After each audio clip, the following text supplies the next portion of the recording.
तो दोस्तों आखिरकार 12 दिन की लड़ाई के बाद इजराइल और ईरान के बीच सीज फायर हो गया है।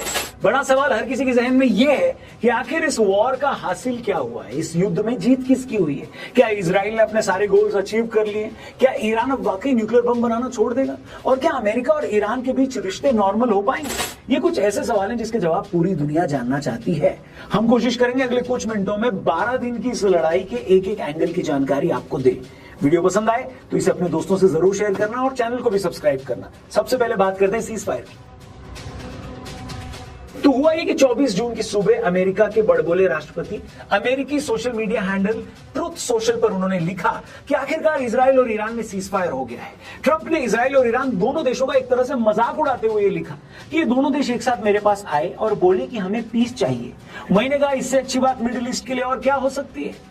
इसके बाद ट्रंप ने कुछ और बकवास की और ये लिखा कि अब इन दोनों देशों के बीच सीज फायर हो गया। लेकिन तभी अमेरिका के एक बड़े न्यूज चैनल CNN ने ट्रंप की इस झूठ की पोल खोल दी। CNN ने एक डिप्लोमेट के हवाले से बताया कि ईरान और अमेरिका में ये सीज फायर करवाने में कतर के शेख का बड़ा रोल रहा है। खबर यहां तक है कि जो ट्रंप ईरान और इजराइल में सीज फायर करवाने का दावा कर रहे हैं, खुद उस ट्रंप ने कतर में अमेरिकन बेस पर ईरानी हमलों के बाद कतर के शेख से रिक्वेस्ट की थी कि अमेरिका और ईरान में सीज फायर करवा दो। जिसके बाद कतर के प्राइम मिनिस्टर शेख मोहम्मद अल थानी ने ईरानी हुकूमत से बात की। ईरान ने जब इस पर अपनी रजामंदी दी तब जाकर ये सीज फायर पूरा हुआ है। लेकिन ट्रंप के सीज फायर के अनाउंसमेंट के कुछ देर बाद ईरान ने यह साफ कर दिया है कि हमने ऐसे किसी सीज फायर पर साइन नहीं किया है। इसके बाद इजराइल ने बताया कि ट्रंप की इस पोस्ट के बाद ईरान की तरफ से इजराइल पर 6 बैलिस्टिक मिसाइल्स दागी गई हैं। इनमें से कुछ मिसाइल्स इजराइल के रेजिडेंशियल कॉम्प्लेक्सेस में गिरी हैं। जिस टाइम हम ये वीडियो बना रहे हैं दोस्तों, तब तक उस अटैक में 5 इजरायली लोगों की मौत हो चुकी थी। पूरी बिल्डिंग ताश के पत्तों की तरह भर कर नीचे गिर चुकी थी। मलबे से लोगों को निकाला जा रहा था। मगर इससे पहले इजराइल इस हमले का जवाब देता, तब तक ट्रंप ने एक और पोस्ट करके लिख दिया कि अब सीज फायर लागू हो चुका है। मैंने दोनों देशों से मैं ये कह रहा हूं कि कोई भी इसका वायलेशन न करे। बस फिर क्या था, इसके बाद पहले नेतन्याहू के ऑफिस की तरफ से पोस्ट आई और फिर इजरायली आर्म फोर्सेस की तरफ से भी पोस्ट आ गई। दोनों ने जो स्टेटमेंट इशू किया है उसमें साफ लिखा है कि हमने इस ऑपरेशन में जो भी सेट टारगेट्स थे वो अचीव कर लिए हैं। हमने ईरान के न्यूक्लियर साइट्स को तबाह कर दिया है, ईरान के न्यूक्लियर साइंटिस्ट को मार दिया है, उनके मिलिट्री कैपेबिलिटीज को बर्बाद कर दिया है। बावजूद इसके हम पूरी तरह से अलर्ट मोड पे हैं। ये किसने बोला? ये इजराइल ने बोला। अगर ईरान की तरफ से कोई भी बदमाशी की गई तो इजराइल इसका करारा जवाब देगा। फिर ईरानी मिलिट्री की तरफ से भी स्टेटमेंट आया जिसमें उन्होंने कहा कि हमने यहूदी सरकार से लड़ने में जो ताकत दिखाई है उसने हमारे दुश्मन को इस सीज फायर के लिए मजबूर कर दिया है। ये इस्लाम की ताकत है। और उन्होंने आगे ये भी लिखा कि अगर इजराइल ने किसी भी तरह का एग्रेशन दिखाया तो उसको इसी तरह का करारा जवाब दिया जाएगा। सीज फायर की इस अनाउंसमेंट के बाद जब डोनाल्ड ट्रंप से ये पूछा गया कि ये सीज फायर कब तक रहेगा, तो उनका जवाब था हमेशा के लिए। और अपने आप में बड़ा सवाल ये है दोस्तों कि क्या सच में अब ईरान और इजराइल में परमानेंट सीज फायर हो गया है? क्या ये दोनों देश आपस में कभी नहीं लड़ेंगे?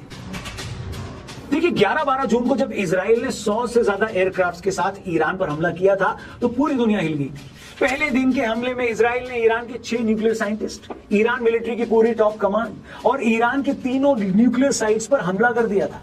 ऐसा लग रहा था कि पहले हमले में ही ईरान का गेम हो गया है। उसके अगले कुछ दिनों में इजराइल ने ईरान के एयरबेसेस पर पूरी तरह सुप्रीमेसी अचीव कर ली, उनके एयर डिफेंस सिस्टम्स को बर्बाद कर दिया। तेहरान में हर बड़ी सरकारी इमारत, हर मिलिट्री ठिकाने को इजराइल ने बर्बाद कर डाला।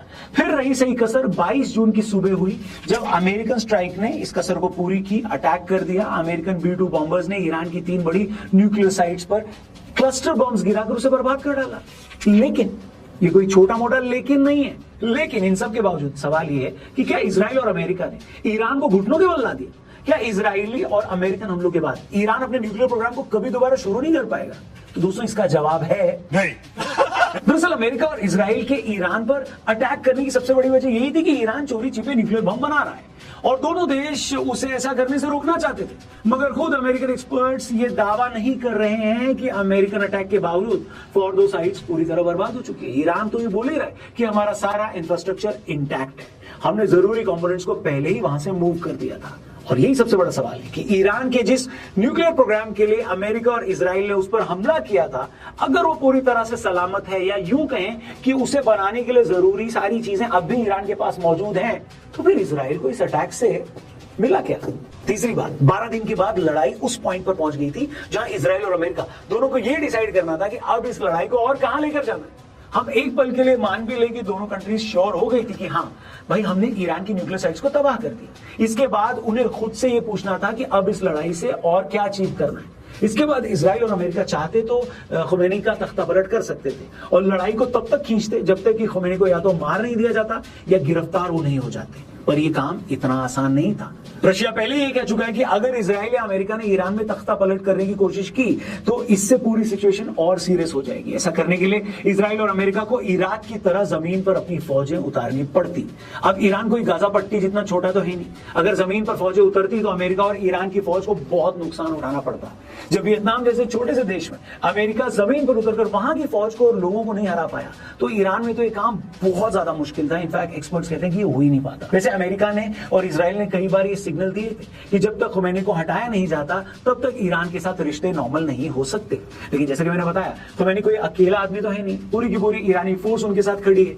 उनके तख्ता पलट से पहले बहुत ज्यादा खून खराबा करना पड़ता और इसके लिए इजराइल और अमेरिका दोनों तैयार नहीं थे। इसलिए इन दोनों मुल्कों को लगा कि भाई अभी के लिए ईरान को इतना सबक देना ठीक है और खुमैनी को हटाने का प्लान अभी टाल देना चाहिए।